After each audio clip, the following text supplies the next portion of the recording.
관계처럼 이 복잡하고 그리고 가변적인 의미를 가진 단어가 좀처럼 찾기 어렵습니다. 관계가 아름답게 유지될 때에는 정말 행복하죠. 정말 기쁨이 있죠. 하지만 관계가 깨어지면 그렇게 고통스러울 수가 없어요. 지옥을 마치 경험하는 것 같이 됩니다. 아버지가 일을 마치고 집으로 피곤한 몸을 이끌고 돌아왔어요. 근데 집안 현관문을 여니까 큰 소리가 나는데 이 아내와 고등학교 다니는 딸이 아주 심하게 말다툼을 하고 있는 것이 보여집니다. 아버지는 엄마에게 대드는 딸에게 크게 꾸짖습니다. 자초지종 들어봐야 되는데 꾸짖은 것도 좀 문제가 있겠지만 딸은 아버지에게도 반항하고 듣지 않습니다. 아버지가 홧김에 딸에게 손찌검을 했습니다. 그러자 분노한 딸이 아버지를 향해서 경찰에 신고할 거야, 이런 말을 하게 되죠. 아버지가 그 얘기를 듣고 감정을 절제하지 못해서 골프채를 가지고 와서 휘두릅니다. 그 경찰이 출동을 하게 되고 그 사건이 일단락되게 되었죠. 교회 집사님이었던 그분이, 아버지께서 어느 날 닭똥 같은 눈물을 뚝뚝 흘리면서 이런 고백을 했어요. 목사님, 저 너무 아파요. 너무 아파요. 이제는 관계가 다 깨어진 것 같아요. 저 앞으로 어떻게 살아야 되나요? 이런 고백을 했어요. 사랑하는 여러분, 인간의 행복은 이 어떤 부유함, 물질에 있는 것이 아니라 인간의 행복은 관계에 달려 있습니다. 그런데 어떤 관계든지 깨어질 수가 있다는 거죠. 하지만 깨어졌다면 회복되어야 돼요. 치유되어야 돼요. 그래야지 인생을 살면서 행복하게 여러분들이 살 수가 있는 거죠. 관계는 로봇하고 맺는 것이 아니기 때문에 언제나 관계는 쌍방통행이 됩니다. 한 인격과 또 다른 인격이 만나는 거죠. 인격적인 관계를 맺습니다. 그래서 자유롭게 생각을 하고 자유롭게 말하고 자유롭게 결정을 하고 자유롭게 상대방에게 반응하고 자유롭게 또한 인격적인 관계를 맺습니다. 우리는 흔히 생각하기를 이 아름다운 관계, 좋은 관계는 서로 제약을 두지 않는다라고 생각하지만 절대 그렇지 않습니다. 나의 자유가 이 크로스 더 라인, 이 선을 넘으면, 관계의 선을 넘으면 반드시 그 관계는 완전히 깨어지게 되어 있어요. 아름다운 관계일수록 나는 자유하지만 서로 지켜야 될 이 선, 그 라인, 그것을 넘지 않고 지키는 거죠. 그래서 아름다운 관계는 이 자유와 이 제한, 이 금지, 이게 절묘하게 균형을 이루면서 계속 유지되는 관계예요. 이걸 아셔야지 여러분들이 아름다운 관계를 해나갈 수 있는 거죠. 하나님은 첫사람 아담과 여자에게 선악과를 따먹지 말라라는 절대 금지 명령을 내리십니다. 아담과 하와는 그 라인, 그 선을 넘지 않으면서 하나님과 아름다운 관계를 맺어야 했죠. 하나님께 금지란 인간과의 관계를 유지하려고 하시는 하나님의 선하심이라고도 말할 수 있어요. 하나님의 사랑의 방법이라고도 얘기를 할 수 있습니다. 그런데 어느 날 뱀으로 가장한 사탄이 나타나서 유혹을 합니다. 하와가 유혹에 빠져서 넘지 말아야 될 선을 그만 넘고 마는 거죠. 하나님께서 하지 말라고 하신 것, 넘지 말라는 선을 넘을 때 그것은 우리는 그것을 죄라고 얘기합니다. 죄를 지었더니 죄로 말미암아 관계가 깨어졌습니다. 그래서 하나님의 낯을 피해서 아담과 하와는 동산 숲을 사이에 숨고 말게 되죠. 하지만 죄를 지었을 때는 숨는 것이 끝이 아닙니다. 여러분. 그것으로 끝나면 좋겠지만 죄를 지으면 반드시 그에 대한 책임이 따라옵니다. 이 죄의 대가, 죄값을 반드시 치러야 되는 거죠. 그냥 뉘우쳤다고 해서 내 잘못을 느끼고 내가 돌이켰다고 해서 죄의 대가가 사라지지 않습니다. 죄를 지으면 징계는 불가피한 것입니다. 그럼에도 불구하고 인간이 죄를 짓는 이유는 이 죄의 달콤함 때문에 눈이 멀어서 죄를 짓고 난 이후에 뒤가 어떻게 될지 생각하지 못하기 때문에 죄를 짓고 또 자꾸 죄를 짓고 이어서 계속 죄를 짓는 것이죠. 다행인 것이 있다면 하나님은 관계의 명수예요. 아니, 관계 회복의 달인이 아니죠. 달신, 관계 회복의 달신이에요.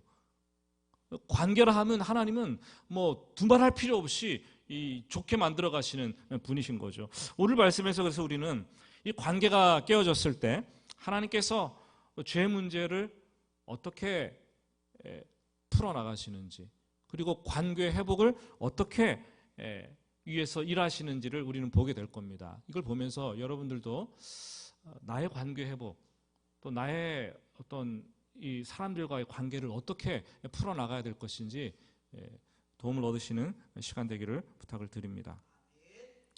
오늘 말씀을 보시면 하나님은 인간이 죄를 짓고 타락하도록 유혹한 뱀에게 찾아오셔서 먼저 저주를 하십니다. 사람에게는 죄를 지었을 때 찾아오셔서 내가 어찌해서 이렇게 했느냐 물으셨어요. 수위를 조절하고 그 죄에 대한 징계를 내리셨지만 뱀에게는 한마디 이유도 묻지 않습니다. 바로 저주하시고 바로 악에 대해서 저주, 심판하시는 것을 볼 수가 있습니다. 뱀은 오늘 말씀을 14절을 보면 두 가지 저주를 받게 됩니다. 우리 3장 14절 말씀을 우리 한번 같이 읽어보겠습니다.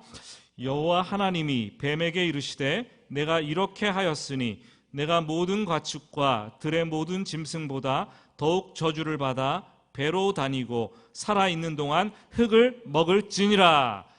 저주를 받았는데 뱀은 첫 번째 어떤 저주였어요? 앞으로는 배로 기어다니는, 배로 움직일 수 있는 이런 움직여야 하는 저주를 받았습니다. 그러니까 거꾸로 유추해 본다면 뱀이 이전에는 어떻게 다녔어요? 어떻게 아세요 그거를? 네? 어떻게 다녔어요? 모르겠어요. 기어다니지 않고 뭐 뛰어다녔는지 걸어다녔는지 아니면 날아다녔는지 모르겠지만 기어다니진 않았다는 거예요. 근데 이제부터는 몸통을 좌우로 흔들면서 땅과의 마찰력을 이용해서 힘들게 미끄러지듯 기어서 이동해야 된다는 저주를 받게 된 거죠. 괜히 뱀이 기어다니는 게 아니에요. 둘째, 뱀은 살아있는 동안 흙을 먹어야 된다는 저주를 받게 됩니다. 근데 아무리 봐도 뱀이 흙 먹는 거 보셨어요? 잘 못 봅니다. 어떤 사람들은 얘기하기를 창세기에는 뱀이 저주를 받아서 흙을 평생을 먹는다 그랬는데 이거 성경 말씀이 이것만 봐도 가짜다, 오류다 라고 주장을 합니다. 뱀이 진짜 흙을 먹습니까? 과학자들은 그렇게 증언을 합니다. 뱀의 입 천장에 이 위쪽에 이 제이콥슨 기관이라는 게 있대요. 한국말로 야콥슨 기관이라고도 하는데 뱀이 그 기관을 통해서 냄새를 맡고 맛을 느끼는데 뱀의 혀가 이렇게 길지 않습니까? 그리고 두 갈래로 갈라져 있어서 날름날름 왔다 갔다 그러지 않습니까? 근데 간혹 뱀이 이 땅에 있는 흙을 터치한다는 거죠. 그리고 뱀이 그 혀를 날름거리면서 공기 중에 있는 흙먼지, 이 티끌, 먼지의 입자를 거기에 붙인다는 거예요. 그래서 이걸 빨아들이면서 제이콥스 기관으로 뱀의 두 혀를 집어넣는다는 거죠. 그래서 그 기관에서 흙과 먼지의 입자들을 분석하게 되고 냄새를 맡고 맛을 본다고 얘기를 합니다. 모르셨죠? 뱀이 흙을 먹는다라는 거예요.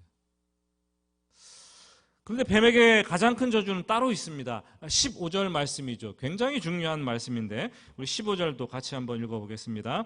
내가 너로 여자와 원수가 되게 하고 내 후손도 여자의 후손과 원수가 되게 하리니 여자의 후손은 내 머리를 상하게 할 것이요 너는 그의 발꿈치를 상하게 할 것이니라. 우리는 창세기 3장 15절을 원시 복음이라고 얘기합니다. 원시 복음. 복음이 뭡니까? 복음은 간단히 말하면 예수님께서 이 땅에 오셔서 십자가의 죽으심으로 말미암아 죄인들을 구원하셨다라는 것이 복음입니다. 그런데 창세기 3장 15절 말씀을 원시 복음이라고 얘기할 때는 그것을 가장 처음으로 성경 최초로 기록한 내용이라고 해서 원시 복음이라고 얘기를 하죠. 뱀이 여자 원수가 되었는데 말씀을 보니까 여자의 후손은 뱀의 머리를 상하게 할 것이고 뱀은 여자의 후손의 발꿈치를 상하게 할 것이라고 얘기를 합니다. 우리가 많은 사람들이 아시는 대로 여자의 후손은 예수 그리스도를 상징합니다. 예수님이 십자가에서 아담과 하와로부터 시작된 죄 문제를 풀기 위해서 인간을 대신해서 십자가에서 피 흘려 속죄의 죄값, 우리는 그것을 대속이라고 하죠. 대속의 죄값을 치르고 못 박혀 돌아가셨습니다.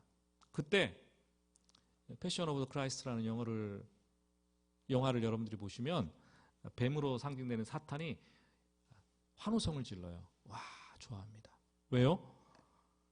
사탄은 예수님이 십자가에 죽으시니까 자기가 승리하고 다 끝내버린 줄로 알고 있습니다. 하지만 예수님의 발꿈치를 조금 상하게 한 것이죠. 예수님은 죽음의 권세를 깨트리고 다시 부활하셔서 승리하시고 사탄의 머리를 아주 치명적으로 상하게 하십니다. 그리고 세상 마지막 때에 요한계시록 20장을 보면은 주님께서 재림하셔서 최후 심판을 하시는데 이 사탄을 꺼지지 않는 불과 유황못에 던져버리는 것으로 끝을 맞이하게 됩니다.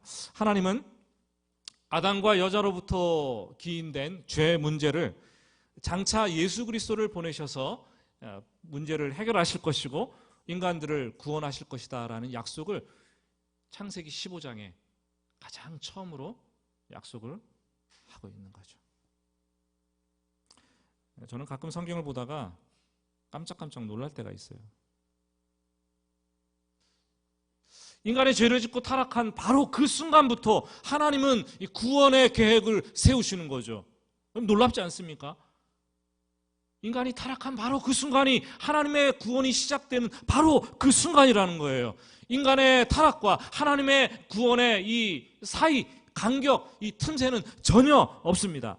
많은 신학자들이 성경을 가리켜서 이런 얘기를 해요.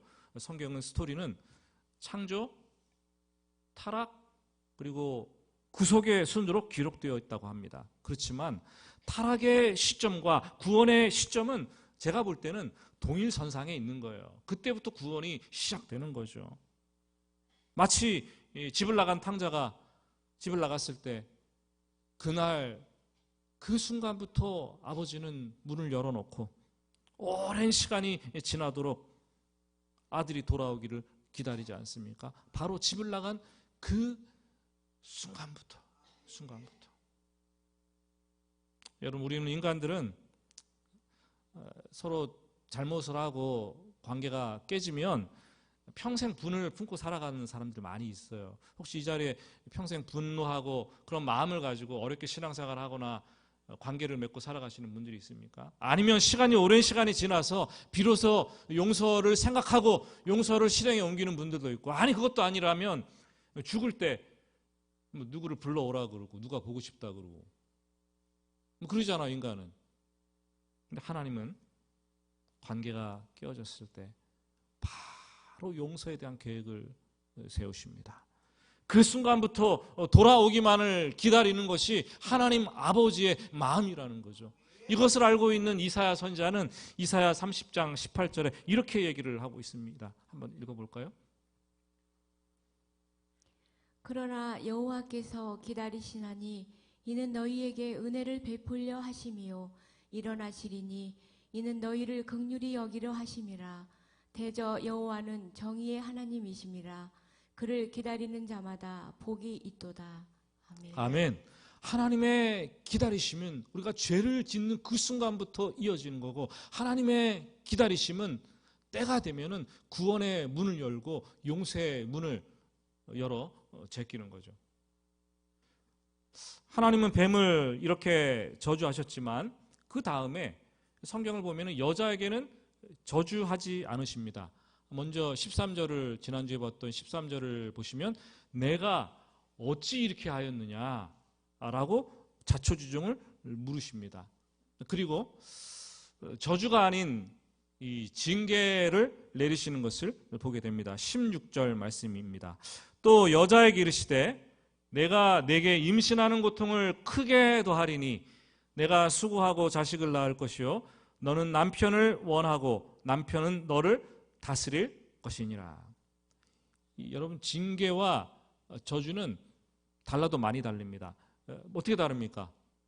저주는요 잘못을 했을 때 회초리를 쳐가지고 그냥 때려 죽이는 거예요. 그게 저주예요. 근데 징계는 회초리를 쳐서 깨닫게 해서 돌이키고 살리는 것이 그 목적입니다. 그래서 히브리서 12장 6절은 이렇게 얘기를 합니다. 같이 읽어볼까요? 또 주께서 그 사랑하시는 자를 징계하시고 그가 받아들이시는 아들마다 채찍질 하심이라 하였으니. 아멘. 징계는 하나님의 사랑이 담겨 있어요. 근데 징계한다고 징계하는데 사랑이 빠지면 그것은 심판이에요. 그것은 저주입니다. 사랑하기 때문에 징계를 하는 거예요. 하지만 징계 받으면 어때요? 아파요, 안 아파요? 아파요. 고통스럽습니다. 왜냐하면 사람들은 아파야지 깨닫습니다. 사람은 아파야지 회개하고 아파야지 돌이킵니다. 하나님은 여자에게 죄의 징계로 고통, 아픔을 더하게 하셨는데 자식 때문에 고통을 받게 하셨다는 것을 16절은 얘기를 합니다. 먼저 죄 때문에 여자에게는 임신하는 고통을 크게 더하겠다라고 말씀을 하셨어요. 그러니까 임신하는 고통이 있어요, 없어요? 처음부터? 있긴 있었나 봐요. 사실 뭐 사람과 달리 동물들은 임신을 하고 출산을 할 때 그렇게 고통을 느끼지 않는다고 합니다. 근데 이 여자는 저주를 받아서 임신하는 고통을 크게 더하시고 출산의 고통을 크게 더하신 거죠. 남자 여자가 함께 부부가 아기를 만들지만 이 실제적인 임신의 고통과 출산의 고통은 누가 겪어요? 누가 겪어요? 여자 혼자 다 겪습니다. 여자 혼자 다 겪어요. 실제로 임신에 대해서 뭐 임신을 해서도 고통을 받지만 임신이 안 돼서 또 요새는 그렇게 고통을 받아요.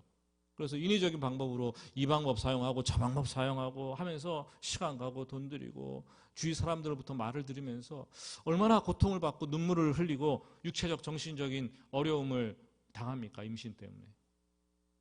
또 임신하면 그 오랜 기간 동안 입덧을 하게 되고 먹고 싶은 거 못 먹고 돌아 눕고 싶어도 눕지도 못하고 아파도 약도 먹지 못하고 그냥 가는 거예요. 그냥 가는 거예요. 임신해서 병원 다니는 것도 뭐 좋습니까? 그게 수치스럽고 고통스러운 일이죠. 하지만 임신의 고통의 절정은 출산에 있습니다. 남편들은 생각할 거예요. 저도 그랬으니까. 아기가 그냥 뭐 엄마 속에 뱃속에 몇 달 있다가 뭐 때가 되면 나오겠거니 생각하고 뭐 그저 남편은 옆에서 지켜볼 뿐입니다. 아마 여자의 고통을 출산의 고통을 남편이 몇 프로나 이해할까요? 우리 여성분들 한번 얘기해 보세요. 몇 프로 이해할까요?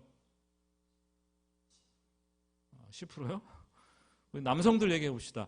남성들은 여자의 그 출산의 고통을 몇 프로나 이해할까요?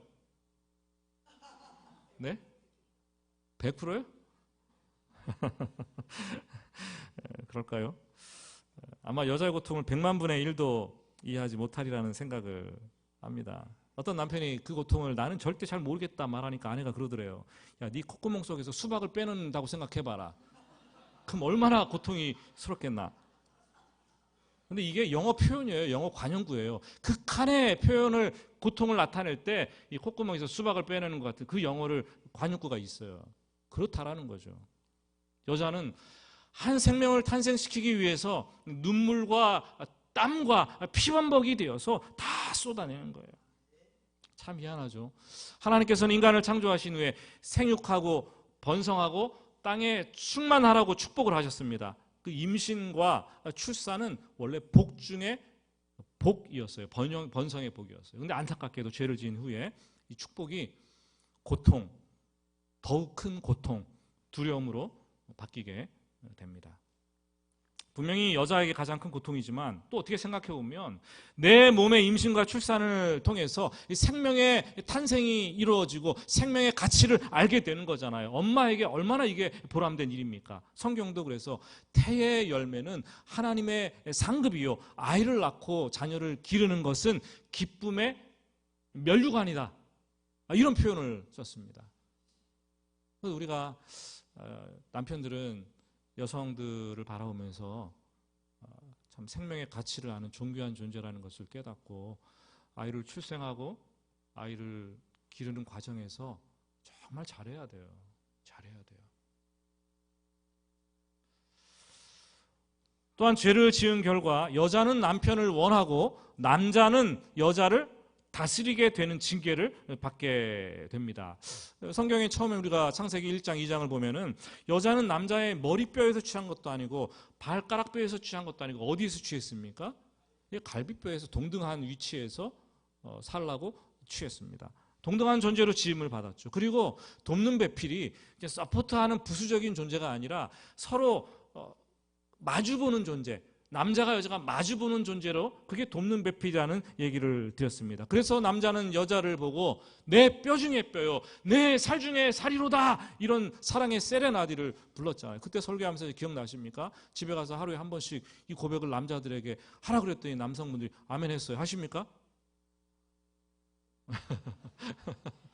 좀 하시기 바랍니다. 네. 여자들은 행복하려고 결혼을 해요. 그죠? 그런데 결혼하는 순간부터 남자 때문에, 남편 때문에 고통을 겪습니다. 남편이 내 편인 줄 알고 결혼했는데 누구 편이에요? 남편이 된 거예요. 그래서 남편인 거예요. 자꾸 여자를 지배하려고 합니다. 여자는 남편 때문에 너무 아파서 고통스럽게 눈물을 아마 자주 흘립니다.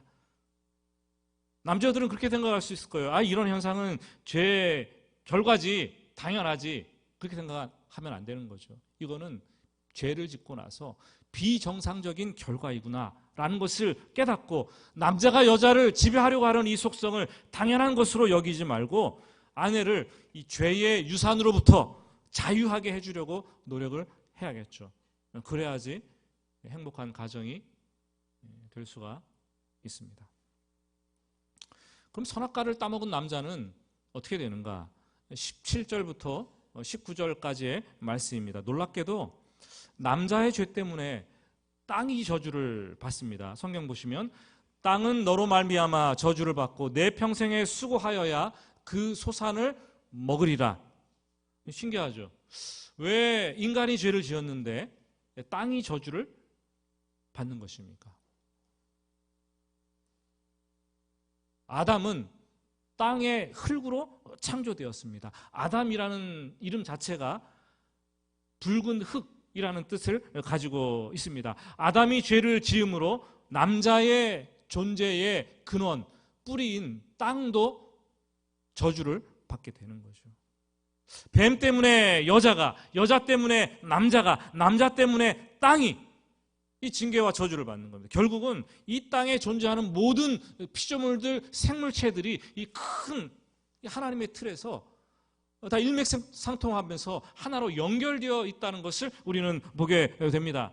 여러분, 신앙생활을 한다는 것은, 신앙한다는 것은 이 보다 넓은 관점으로 내 주변과 세상이 하나로 연결되어 있다는 것을 깨닫는 거죠.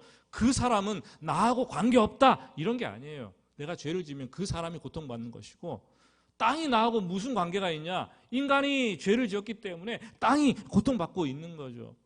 여러분, 남편이 죄를 지으면 가정에서 가족 구성원들이 다 고통받는 거예요. 네? 교회에서 한 사람이 죄를 지으면 그 사람 때문에 성도들이 아픈 거예요. 사람이 죄를 지으니까 땅도 아픈 거잖아요. 지금 땅이 얼마나 오염되고 파괴되고 있습니까? 이 개발하기 위해서 모래가 필요한데, 모래를 이 뭇에서 더 이상 퍼내지 못하니까 어디로 눈을 돌려요? 하다 이제는 바다로 갑니다. 바다로 가서 바닷가에 모래를 퍼옵니다. 그 모래 좋지도 않은데 부실공사할 수 있는데 그걸 퍼옵니다. 그러니까 생태계에 이상이 생기고 해안선이 바뀌어지고 고기들이 자꾸 줄어드는 거예요. 또 산을 반을 뚝 잘라서 이렇게 길을 냅니다. 한번 생각해 보세요. 산 입장에서 생각해 보세요. 산 입장에서 아플까요? 안 아플까요? 여러분의 몸을 두 동강이 뚝 잘라보세요. 그냥 죽는 거 아니겠어요? 산을 그냥 길을 낸다고 뚝 가운데를 잘라버리는 거예요. 그렇다고 좀 산에게 좀 덜 미안하라고 미안하니까 뭐를 내요? 터널을 내는 거예요. 터널을. 콧구멍 2개 터널을 탁 냅니다. 산이 안 아프겠습니까? 산을 자르고 나서 미안하니까 또 짐승들의 이동 통로를 만드는 거예요. 여기로 이동해라. 그래갖고 그 터널 위로 이렇게 뭐 이동 통로를 만든다고 하는데 짐승들이 거기로 갑니까? 모르겠어요. 왜 이렇게 지천에 로드킬이 많이 일어나고 있습니까? 거기로 가면 왜 그게 일어나겠어요? 여러분, 인간과 땅, 바다와 짐승, 육지의 짐승 다 연결되어 있어요. 누가 한 사람이 고통받으면 다 같이 피조물들이 고통받고 있는 거예요. 그래서 바울 사도는 이 진리를 깨닫고 로마서 8장 21절과 22절에서 이렇게 말했습니다. 한번 읽어볼까요? 그 바라는 것은 피조물도 썩어짐의 종노릇한 데서 해방되어 하나님의 자녀들의 영광의 자유에 이르는 것이니라. 피조물이 다 이제까지 함께 탄식하며 함께 고통을 겪고 있는 것을 우리가 아느니라. 이게 무슨 말입니까? 피조물들이 인간의 죄 때문에 고통을 받았는데 결국 인간이 구원을 받아야지 땅도 피조물도 구원에 임한다라는 거예요. 그래서 그 세상 마지막 때 보면 인간이 구원을 받고 새 하늘과 새 땅도 하늘도 구원받는 그런 일들이 일어나게 되죠. 이 남자는 징계를 받는데 원래 남자에게는 하나님께서 땅을 만드시고 경작하고 지키라, 동산지기라는 직분을 주셨습니다. 그리고 노동의 축복을 더하신 거죠. 하지만 인간이 죄를 짓자 땅이 저주를 받아서 이 가시덤불과 엉겅퀴를 막 쏟아내는 거예요. 남자는 그래서 평생 이 가시덤불과 엉겅퀴와 싸우면서 막 땀을 흘려야 되는 거예요. 수고하고 노동을 해야지 먹고 살 수 있게 되는 거죠. 그래서 남자는 지금도 현대적으로 표현하면 직장에 가서 수고하고 일을 하고 노동을 해야지 가족을 책임지고 먹여 살릴 수가 있는 거죠. 그래서 우리는 남자들은 돈 벌려고 그렇게 아둥아둥하고 일 때문에 스트레스를 받고 하루 온종일 그래 집에 돌아오면 피곤합니다. 하루에도 몇 번씩 사표를 쓸까 말까 고민하면서 일을 하고 또 어떻게 할 도리가 없으니까 다니는 거예요. 일을 해야지 먹고 살기 때문에. 또 어떤 남자들은 일하고 싶은데 직장이 없어서 일하지 못해서 고통받고 있는 사람들도 너무나 많이 있어요. 수두룩합니다. 가족의 부양이 내 두 어깨에 달려있는데 남편들의 짐이 너무 무겁습니다. 가끔씩 남편들은 이 짐을 그냥 내려놓고 던져버리고 어디론가 떠나고 싶은 생각이 들죠? 그런 생각 안 드십니까? 네, 말은 하지 않지만 다 생각을 하실 거예요. 집안에서 조금이라도 그런 남편을 이해해주는 아내가 있다면 여러분 남편은 위로받고 힘을 얻지 않겠습니까? 여러분 우리 아내들이요 남편을 이해하시기 바랍니다. 위로해 주시기를 바랍니다. 오늘 말씀에서 죄로 인한 저주와 징계를 얘기하니까 말씀 자체가 좀 암울해요. 뭐 좋겠습니까? 이런 말씀이. 하지만 그것이 끝이 아닙니다. 오늘 말씀을 잘 보면은 이 징계 가운데에서도 하나님의 은혜가 작동을 하고 하나님의 선하심이 드러나는 것을 보게 됩니다. 20절 말씀입니다. 같이 20절 읽겠습니다. 아담이 그의 아내의 이름을 하와라 불렀으니 그는 모든 산자의 어머니가 됨이니라. 희한하게 하나님으로부터 죄를 짓고 징계를 받은 직후에 아담은 여자의 이름을 하와라고 지어줍니다. 성경을 자세히 보시면 그 하와라는 20절의 이름 앞에 번호가 하나 쓰여 있어요. 1번이라고 보십니까? 1번 밑에 쭉 따라서 각 줄을 가보시면 생명이라고 기록되어 있습니다. 남자의 이름은 원래 아담이었지만 여자의 이름은 원래 없었습니다. 그런데 선악과를 따먹고 징계한 이후에 아담이 뭐가 좋다고 여자에게 이름을 지어주는데 하와, 생명이라고 이름을 지어주었습니다. 왜 지금인가요? 왜 생명이라는 이름을 지어주는 걸까요? 아담은 죄를 짓고 하나님과 관계가 깨어져서 완전히 다 죽고 멸망할 줄로 깨달았습니다. 하지만 하나님께서 찾아오셔서 불러주시고 하나님께서 생명을 연장시켜 주시고 하나님께서 보호해 주심을 경험하게 되는 것입니다. 그게 21절 말씀에 나와 있어요. 21절 여호와 하나님이 아담과 그의 아내를 위하여 가죽 옷을 지어 입히시니라. 지금 무슨 옷을 입고 있습니까? 무화과 나무 옷을 잎새를 따가지고 자연의 옷을 입고 있어요. 그런데 해가 나니까 이게 다 말라 비틀어져서 올라가네요. 하나님께서는 그들을 불쌍히 여겨서 가죽 옷을 지어 입히는데, 여러분 가죽 옷을 만들어 입히려면은 어떻게 해야 됩니까, 여러분? 짐승을 잡아야 되는 거예요. 짐승을 잡으면 피가 흐를 것이고 짐승을 죽여서 가죽을 벗겨야 되는 거죠.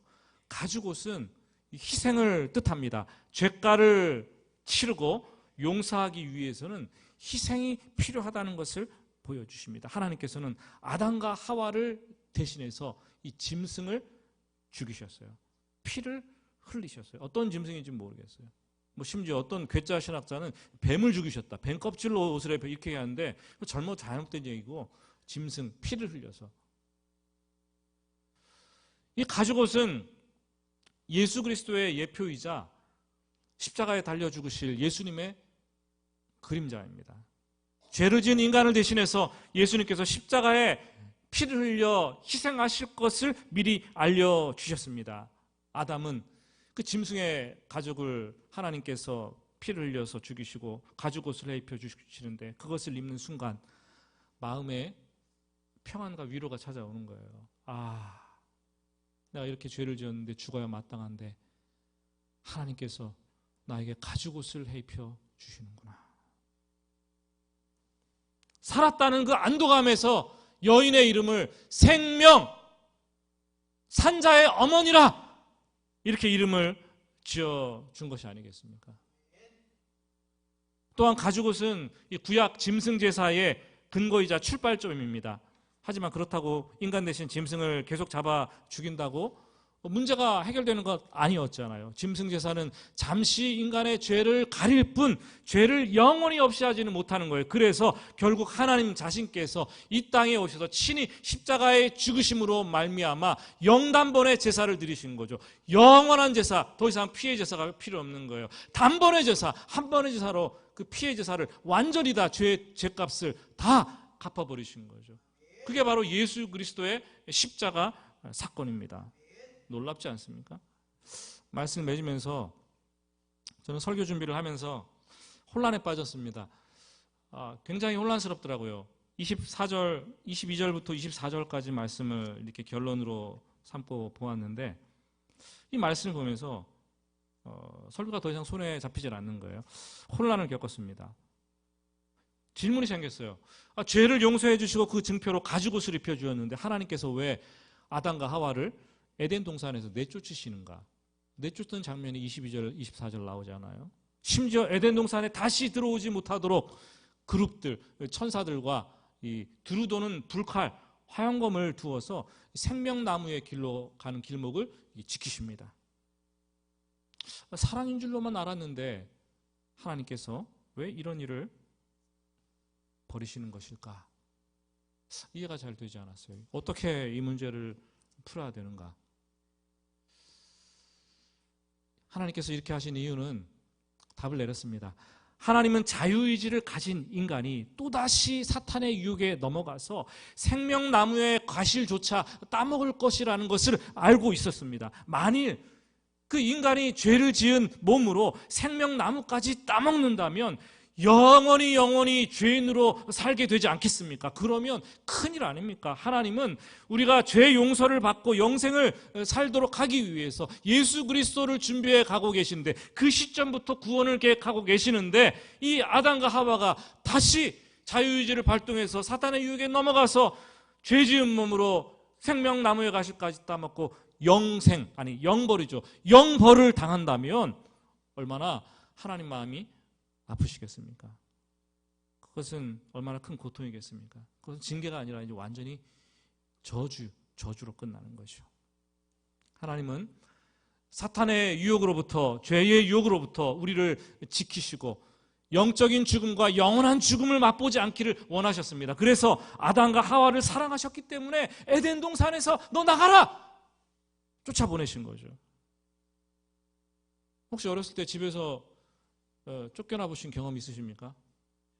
저도 우리 어머니한테 쫓겨나 본 경험이 있는데 속옷 입고 이렇게 문 밖에 문 안 열어주시더라고요. 쫓겨난 경험이 서울에서 살 때 초등학교 때 있는데 기억이 아직까지 생생한데, 여러분 그때는 이해할 수 없었어요. 왜 나를 쫓아내는가?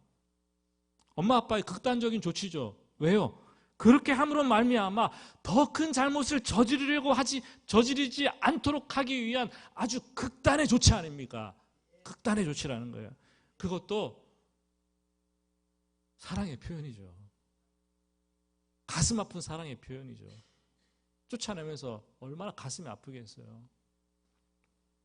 사랑하는 여러분, 하나님의 사랑은 우리가 모르는 깊이가 있고 우리가 모르는 넓이가 있습니다. 오늘 말씀을 통해서 우리가 죄를 짓고 관계가 깨져서 숨어서 벌벌 떨고 있을 때 하나님 먼저 우리를 찾아오셔서 부릅니다. 그리고 우리에게 죄를 용서하시겠다는 의미로 가죽옷을 해입히십니다. 그리고 죄를 다시는 짓지 않기를 원하시는 마음으로 에덴 동산에서 내보내십니다. 우리는 그 사랑 때문에 우리가 어떤 환경과 형편에 처했든지 오늘도 숨을 쉬고 이 땅을 살아가고 있는 것입니다. 고난주간에 그 하나님의 사랑이 어느 때보다 크게 보이고 감격하시는 여러분들 되시기를 정말 예수님의 이름으로 축복합니다. 여러분들 주보 안을 보시면 영성회복 캠페인이라는 이 페이퍼를 잠깐 꺼내보시기 바랍니다.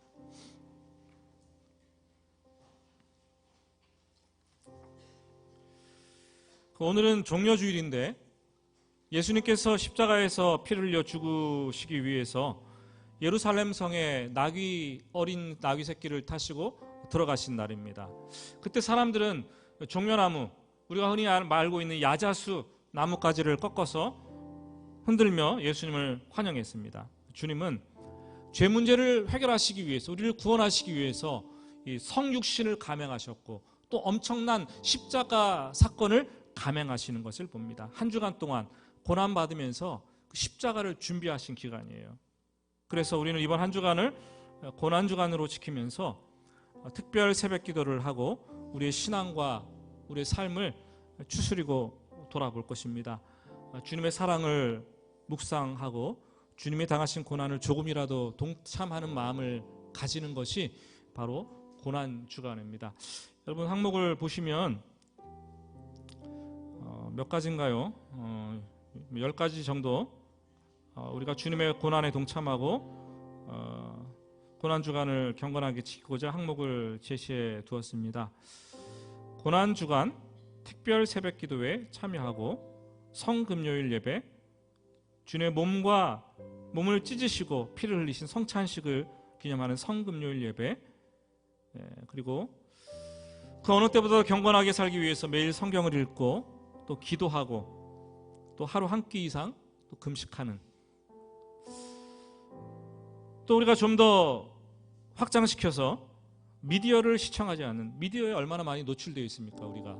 그래서 TV, OTT라고 하면은 유튜브와 같이 내가 편리할 때 시청할 수 있는 그런 것들을 말합니다. 얼마나 많이 유튜브를 보시면서 시간을 여러분들 보내고 계십니까? 한 주 동안 금식하자는 거죠. 꼭 필요한 경우에만 스마트폰을 사용하고 돈도 좀 아껴 쓰면서 전략해보고, 그리고 양보하는 마음, 희생하는 마음으로 서행운전도 해보고 좀 결단하자는 거죠. 우리 잠시 기도한 후에 체크하고 결단하는 시간을 갖도록 하겠습니다. 기도하겠습니다.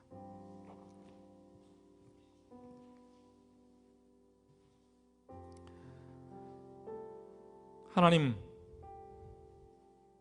아담과 여자가 죄를 짓고 관계를 깨트렸을 때 얼마나 마음이 아프셨습니까? 하지만 그 순간부터 인간을 구원하시려는 계획을 세우시고 준비하시는 것을 볼 때 하나님의 사랑이 얼마나 크고 놀라운지요. 하나님께서 우리를 긍휼한 마음을 끝까지 베푸셔서 가죽 옷을 입히시고 때가 참에 예수 그리스도를 이 땅에 보내셔서 십자가에 죽게 하시고 우리를 온전히 용서하시고 구원의 영광스러움에 참여하게 하시니 감사합니다. 이번 고난주간을 보내면서 내 몸에 주님의 고난을 조금이라도 채우는 시간 되게 하시고 주님의 그 사랑, 주님의 그 고통을 묵상하며 참여할 수 있도록 주님 도와주시옵소서. 금식하면서 새벽 기도하면서 절제하면서 죄를 멀리하면서 조금이라도 하나님 마음, 하나님 사랑을 이해하고 닮아가기를 원합니다. 한 주간 새벽 기도회를 축복하시고 침체된 우리의 또 고단한 우리의 삶과 신앙을 치유되고 회복되도록 성령께서 인도하여 주시옵소서. 예수님의 이름으로 기도드립니다. 아멘.